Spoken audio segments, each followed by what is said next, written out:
Okey, kita lihat kepada darah manusia.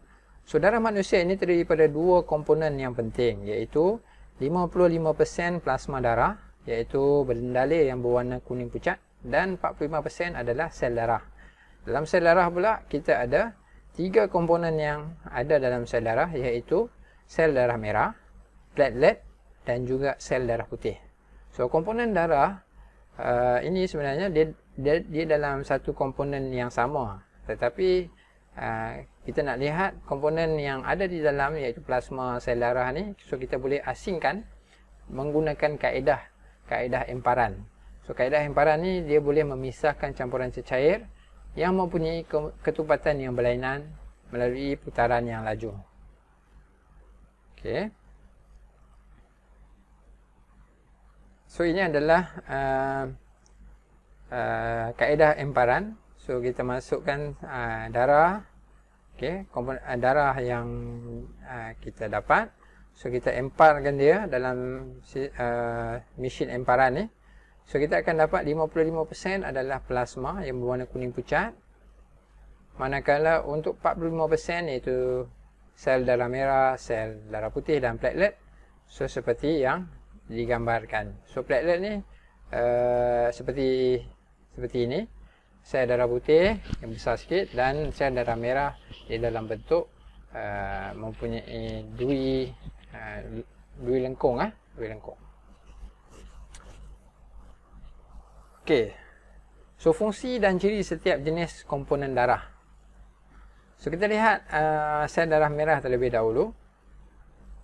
Sel darah merah ini dia berfungsi sebagai mengangkut oksigen dalam bentuk oksihemoglobin ke sel badan, dan cirinya adalah dui cengkung, dan dia mempunyai bentuk macam yang gambar ni seperti ni lah, dan tidak mempunyai nukleus dan mempunyai nisbah jumlah luas permukaan dengan isi padu yang besar. Okey. Untuk sel darah putih, dia berfungsi sebagai pelindung badan daripada penyakit dan melawan jangkitan. Dia berbentuk tidak sekata dan mempunyai nukleus. Manakala platelet berfungsi membantu pembekuan darah dan menghentikan pendarahan, dan berbentuk tidak sekata dan tidak mempunyai nukleus.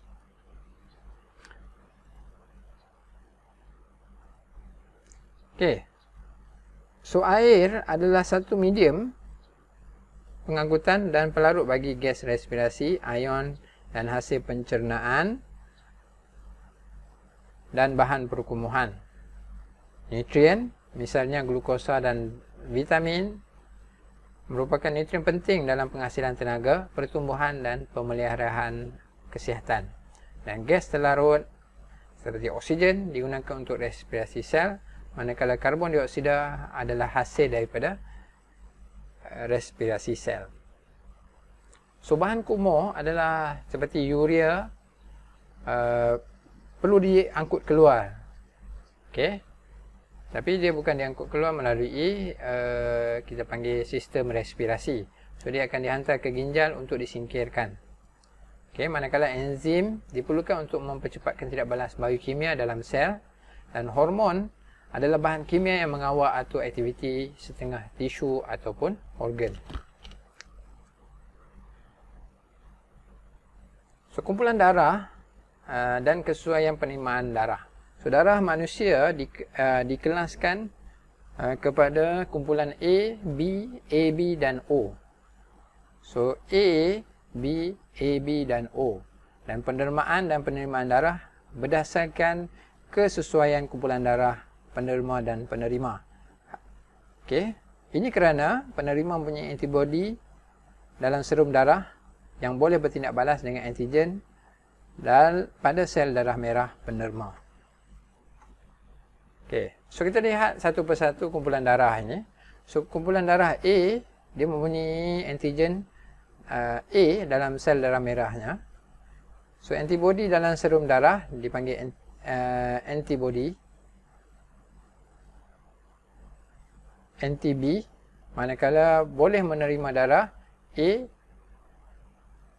boleh penerima darah boleh menerima kumpulan darah A tadi, dia boleh menderma kepada kumpulan darah A dan juga AB sahaja. Dan untuk kumpulan darah A ni, dia hanya boleh menerima darah daripada kumpulan A dan O sahaja. Okey, faham ah? So untuk kumpulan B pula, orang yang mempunyai kumpulan darah B, antigen yang ada dalam sel darah merahnya adalah antigen B. So dia adalah anti-A. So antibody yang ada dalam serum darah adalah anti-A. Manakala untuk orang yang mempunyai kumpulan darah B ni, dia boleh menderma kepada orang yang mempunyai darah jenis B dan juga AB sahaja. Dan jika dia nak menerima darah daripada kumpulan daripada orang lain, so dia hanya boleh menerima B dan juga O sahaja. Okey. Dan kita lihat kepada kumpulan darah yang ketiga, iaitu AB. So AB ni adalah penerima universal. Dia ada antigen A dan B dalam darahnya. So antibody yang ada, dia jenis antibody yang tiada yang antibody di dalam orang berdarah AB ni. Dan dia boleh menerima darahnya kepada AB sahaja. Tetapi dia boleh menerima semua jenis darah yang ada. Itu dipanggil penerima universal. Manakala penerima universal, iaitu darah O yang terakhir, dia tidak mempunyai sebarang antigen dalam darah dia. So dia ada anti-A dan juga anti-B. Antibody Anti tadi dia mewakili antibody lah. Dan dia boleh menerima kepada semua jenis darah, kumpulan darah, tetapi dia hanya boleh menerima darah O sahaja. Dan dalam dunia ni, kebanyakannya orang mempunyai darah jenis O. Okey, pemilahan darah juga dikenali sebagai transfusi darah. So pemilahan darah daripada seorang penerima kepada penerima perlu mengambil kira jenis kumpulan darah penerima dan penerima. Jika darah kedua-dua penerima dan penerima tidak sepadan, maka sel darah merah penerima akan mengalami penggumpalan. Ia juga dipanggil penolakan. So keadaan ini berlaku kerana sel darah merah penerima mengandungi antigen yang bertindak dengan antibody di dalam plasma penerima.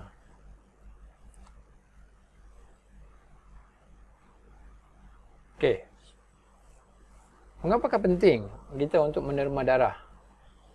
Setiap tahun kita ada kempen dermalah darah, dermalah darah. Kenapa kita perlu menerima darah?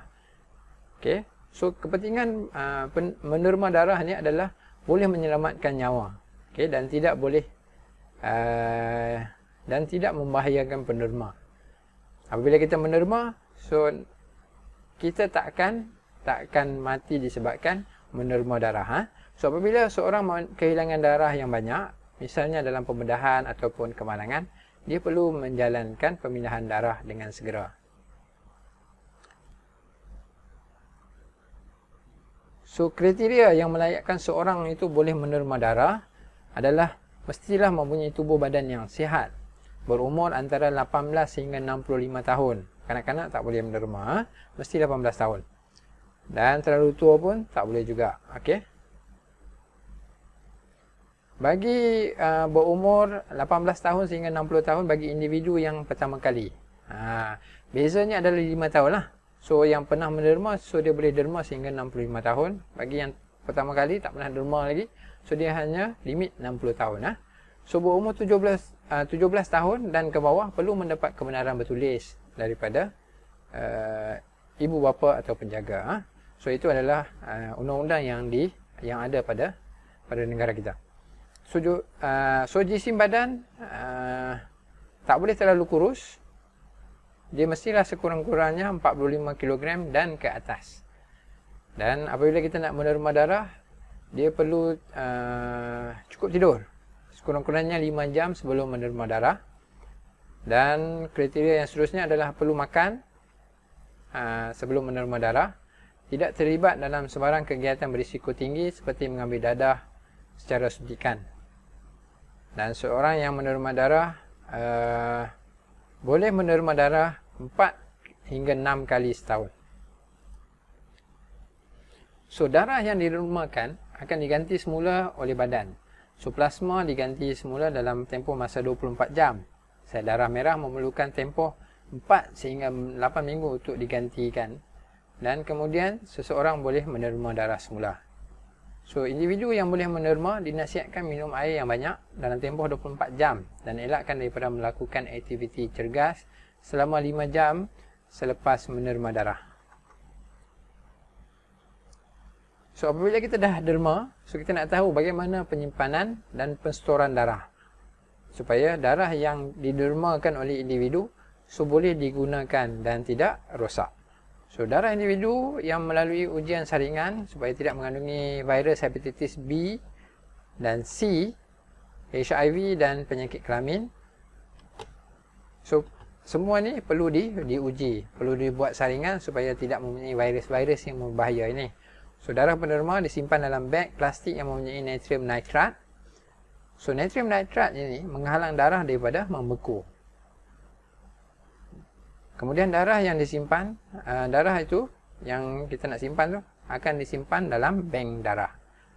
Darah diasingkan mengikut sel darah merah, platelet dan plasma. So, darah yang disimpan mengikut jenis darah, kumpulan darah ABO dan tarikh luput.